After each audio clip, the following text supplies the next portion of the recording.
මේ දුම්නගින බිරියානි පිඟාන සමග රස සුවඳ පමණක් නෙමෙයි. ඉතාම රසවත් ඉතිහාසයකුත් හැංගිලා තියෙනවා. රාජමාලිගයෙන් අද ඔබ අතේ තිබෙන බිරියානි පිඟාන දක්වාම ඉතාම රසවත් කතාවක්. බිරියානි කියන්නේ නිකම්ම කෑමක්ද?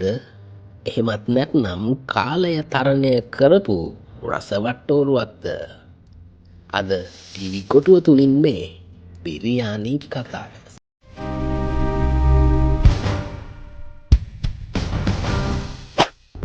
බිරියාන් කියන නම උපදින්නේ පර්සියාවෙන්. බිරියාන් කියන වචනේ තේරුම අරන් බැලුවොත් කියවෙන්නේ වියලිව පිසූ බත් කියන අරුත. මුල් අවදියේදී බිරියාන් කියන්නේ ඉතාමත් සරල ලෙස බත් මස් කුළුබඩු එකට දමා පිසගත් කෑමක් වුණත් එය ඉතාමත් ඉක්මනින් රජවරුන්ගේ මේසයට පැමිණුණු කෑමක් වුණා. 16 වන සියවසේ මෝගල් අධිරාජ්‍යයා ඉන්දියාව ආක්‍රමණය කිරීමත් සමග බාබර් අක්බාර් සහ ෂාජාන් වැනි රජවරුන් සමග බිරියානි ඉන්දියාවට පැමිණියා.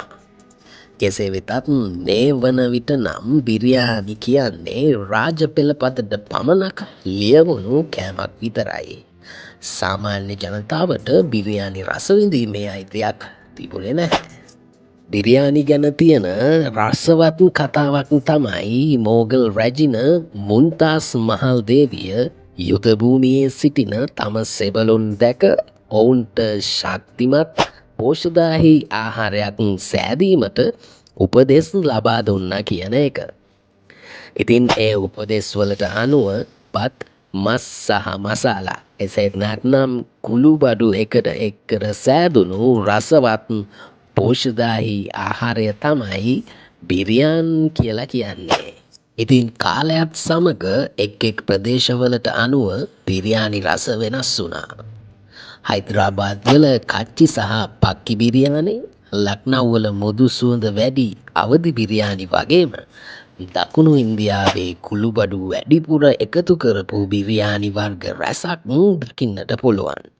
එක නමකින් රස ගොඩක්. අරාබි වෙළඳුන් හරහා බිරියානි ලංකාවටත් පැමිණියා. ශ්‍රී ලාංකික මුස්ලිම් සමාජය සමග විවාහ උත්සව සහ විශේෂ අවස්ථාවල බිරියානි නැතුවම බැරි රස අංගයක් වුණා. අද ශ්‍රී ලංකාවේ බිරියානි රජවරුන්ගේ කෑමක් නම් නෙමෙයි. හැමෝටම අයිති කෑමක්. අද බිරියානි කියන්නේ කෑම පිඟානක් විතරක්ම නෙමෙයි. එය සංස්කෘතියක්, ඉතිහාසයක් සහ මිනිසුන්ව එකට එකතු කරන රසයක්. එක කෑමක් නමුත් කතාවන් දහස් ගණනක්. ඔබ දන්න බිරියානි කතාවත් යටින් කමෙන්ට් කරන්න අමතක කරන්න එපා.